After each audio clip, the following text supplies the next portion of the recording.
to chapter 29, verse 1. And the now that we have gone through almost all of the utensils necessary for the Mishkan and almost all of the garments of the Kohen, now that they needed to wear when doing the service, now the Torah is going to tell us about the ceremony that the Aaron and his sons are going to need to do in order to inaugurate the Mishkan. This is called the Miluim, and they're not going to actually do the actual inauguration until Parashas Tzav in the book of Vayikra. But I guess it is really appropriate that we do that this year because this was a war in Israel that is being fought by. Now already they're scaling it back. But for the most part, most of the deaths were the Miluim, the reserves. And so it's, I guess it's appropriate that this year, this passage of the Miluim takes on extra significance for us because we're studying it in memory of all those who self-sacrificed their lives so that we can have a Jewish state. So now this is what chapter 29 verse 1 says. This is the thing that you shall do for them to sanctify them to be Kohanim to me. Meaning to say, this is what you have to do in order to inaugurate the Mishkan. Lekach par echad ben bakar ve'elim shnayim tamimim. Take one young bull and two pure rams or unblemished rams. Let's see what Rashi says. Lekach. That's another form of the word kach. Par. Lechaper al ma'aseh egel shu par. So this is, I know we're going to get some feedback on this one. Rashi says, oh, Moshe, you sit right here and tell Kobe to sit right there. Come on in. That this is, here, Moshe. And, oh, wow, and Akiva. Come in, sit right here. Study the Rashi together. And then I feel like before we're done today, we're going to need to take a picture. I feel like there's a record study group. Here, pull up a chair, Akiva. Did you bring a chumash, Kobe? There are no more. Yeah, there are upstairs. Go upstairs, Kobe. I don't mean to order you, but I'm saying please go upstairs and bring down 3 chumashim because there'll be some more people. Sure. Thank you, Kobe. You're the best. So you have to take one bowl. Why do you have to take a bowl? Rashi says because this ceremony starts with a bowl to atone for the sin of the golden calf, which is a bull. Now, of course, it's a little bit weird because we haven't yet got to that part of the Torah where they sin with the golden calf. So there's some, how do we explain why they're being asked to atone for it? So the one answer is that actually this whole commandment of the Mishkan was given after they sinned with the golden calf. It's just written out of order. Another explanation is that we'd have to say it was prophetically. Yeah. But it's a little bit unusual. Okay. Is this the first place where we have the out of order? No, we've had out of order before. Plenty. Yeah, I would say plenty, but we've had out of order before because we've had the whole ceremony of Yisro and the 10 Commandments. Some say is out of order, and also Mishpatim. We have them standing at the foot of the mountain, seeing the Sinai experience at the end of Parashas Mishpatim. Thank you, Kobe. I appreciate it very much. But it's only out of order if you agree with Rashi. Yeah, you're correct. Thank you. Helpful if somebody like a kid or even adult put together like a chart of where the. Oh, there I is. don't think I've never seen anything. If you go point me to that, I'd be interested. Yeah, there is, but you're right. There. Where it says, "Hey, this block is where we deviate." Say this. This is the order of the Torah according to Rashi, according to Nachmanides, etc. We're into chapter 29, Pasuk Aleph, 29:1. This is Akiva. You know, just so you know, Akiva is not the first day he was here. It's not, even though I met Akiva one time. He was around maybe 4 years ago or 5 years ago. He was delivering food to Rabbi Ben Mintz on Erev Pesach, and I was delivering a matzah, and Akiva and I met each other then, right here in this house. What parak was that? Perek Chavtas. Chavtas. You got it? No, I'll go in this thing. Yeah. 29. What page is it? 462. 462, Akiva. 463. 463. Okay, so now we're up to the next verse. So you have to take a bull and 2 rams, v'lechem matzos, and take lechem matzot. So we'll see what that means. Bread of matzot, v'chalot matzot, and loaves of matzot, bulot bashemen. So in order to inaugurate the temple, you have to take bread of matzot and loaves of matzot, soaked with oil, or mixed with oil. Urikikei matzot is a third type of bread, wafers of matzot, mishuchim bashemen, anointed with oil. And we have a chumash over here, Dan. Here, see Kobe?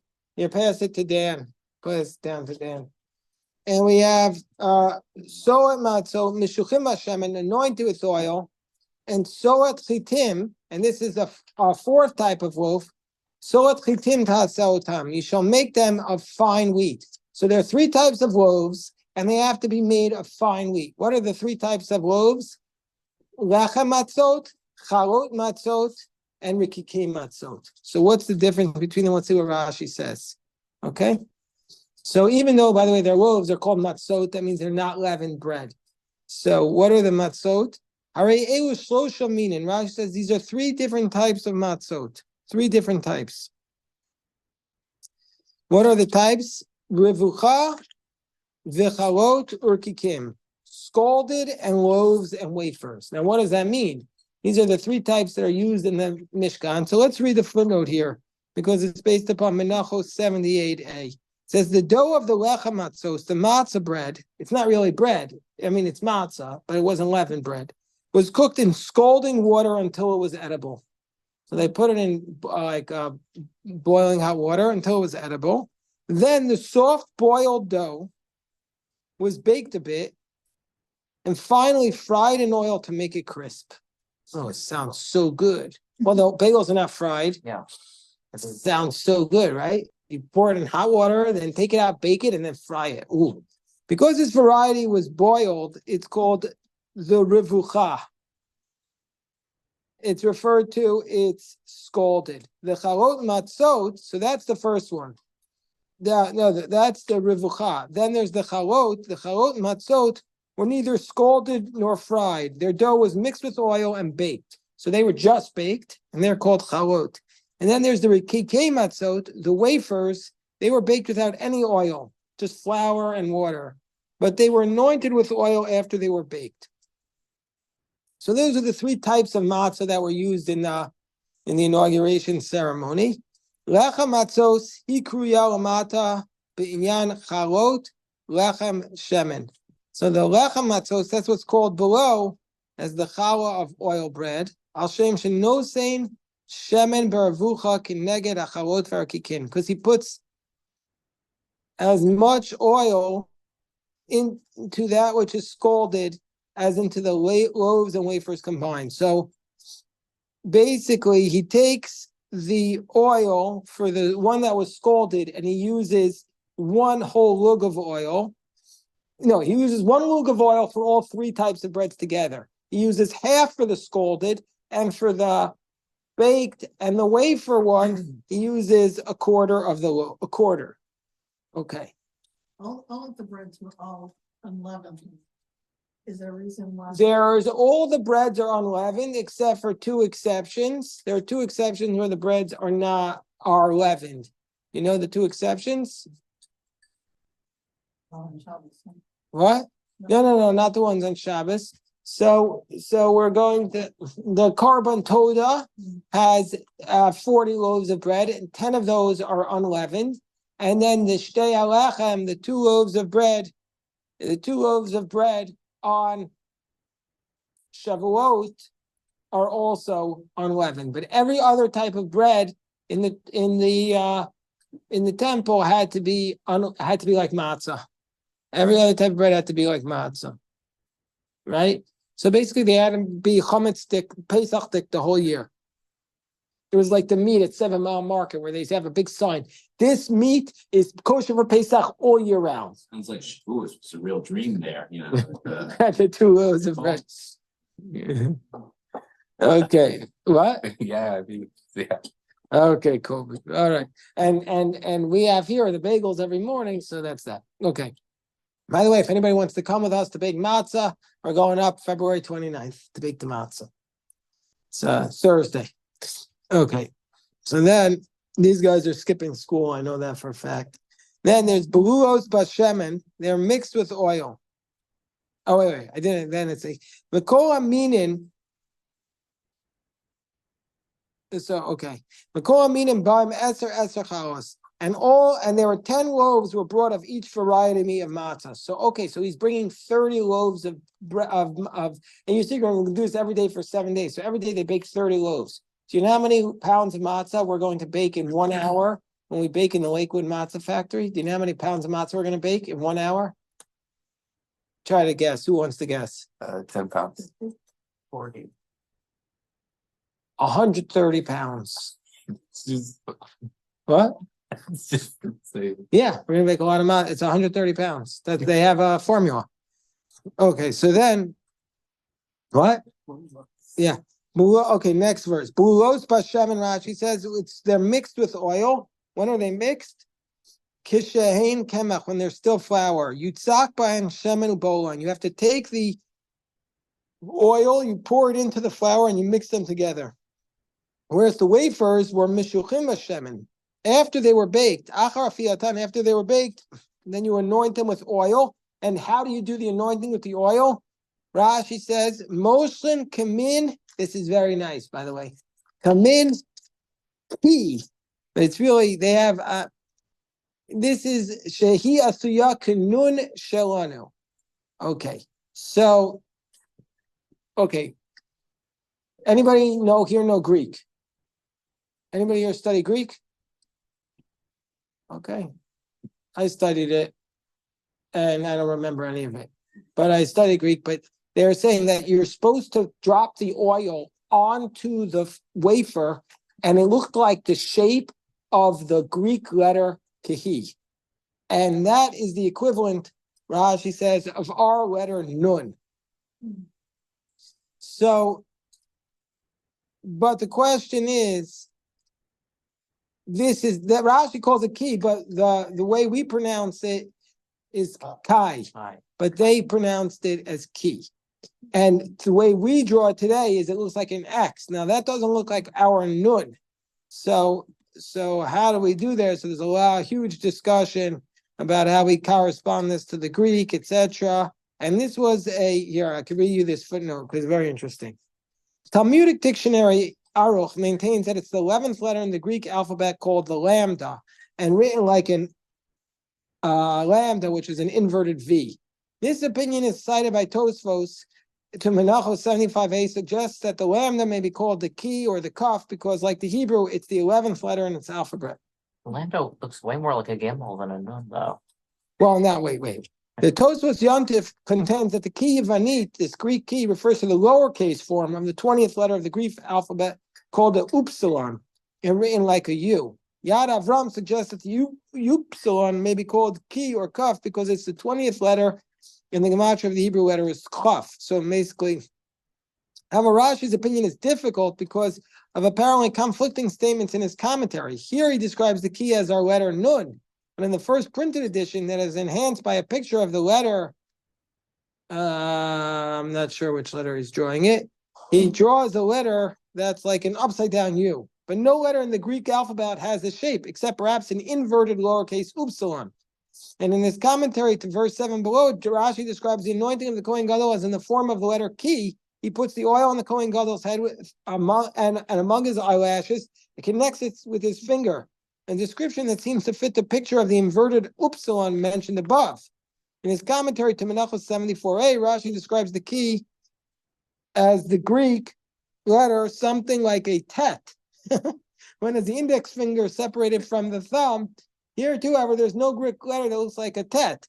However, the spreading of the thumb and the index part does yield a upsilon of sorts. In his commentary, basically, they're going through, they have 6 different commentaries. So, and each place Rashi gives a different explanation. So, what do we make of this? I don't know. I don't know what to make of it. Steve, you can research it for us. You got this. You got this. Sicily, same bread. Have the same what? They make exactly this for wafers. With the- Yeah, but we want to know the shape of the oil that they put on. Yeah, I don't know where it's. Yeah. We're gonna have to research it. By the way, That's Sicily. Steve, because Sicily, Sardinia. Steve also, if people want to know, since we're talking about how you make the bread, Steve wrote an article about this actually, that you should ask him to send you. He wrote an article about the griddle. And yeah, it's fascinating. Okay, Jerry has a question. What does the Steinsaltz have to say about these Greek letters? Oh, that's interesting that you say that, Jerry, because I don't have Steinsaltz, but Seth does. So The Seth, event that they basically I think it's Chi is how you pronounce the Greek Chi. letters. well, so we pronounce it Kai, but Rashi pronounced it Ki. Chi, okay. But it's Kai, right? You're right. He says it's an X, right? So that's the Rambam's explanation. He follows Rambam. The Rambam's explanation, and that's what he comments about. Does Steinsaltz have any comments? No, that's what Steinsaltz says. That's what Rabbi Steinsaltz says. He goes with Maimonides' position. Do we know whether Rashi knew Greek? Rashi doesn't, as far as I know from Rashi, never really demonstrates proficiency in it. There's a couple of times where he talks about a Greek word from the Gemara, and doesn't mean he was fluent. But Rashi, I've said this several times, he's the source of medieval French to medieval French scholars. He's one of the main sources because, first of all, how words are pronounced, because he transliterates them into Hebrew, and also he was speaking in the spoken language, and everybody else was in the highfalutin prose of the scholarly language. So Rashi's the source of the vernacular. So Rashi's French, and that's what we learn. And after the educated people spoke Latin. So this would be vernacular, would be the same time as Dante in Italy, more or less. Well, when Rashi translates into the vernacular, he's translating into French because the people in his town were probably. They don't understand. Well, see, the other thing is very interesting about Rashi is the fascinating thing about Rashi is he lived in this little town called Troyes. Which probably was 3 blocks long. I mean, it was a very, very small town. Like, have you ever been in these old cities? And at the same exact time that Rashi lived was the most famous French romance author of the medieval French period called Chrétien de Troyes. And they probably lived within a block of each other, and they never ever mentioned anything about each other. And these are the two. So that shows us that French? yeah, French. He wrote in French. No, he wrote in French. He's writing for the people. He's producing plays. He's like the Saturday Night Live of his era. So okay. Anyway, I want to tell a story before we go diving. But Bear, can you take a picture of us studying today? It'll be very good. I want to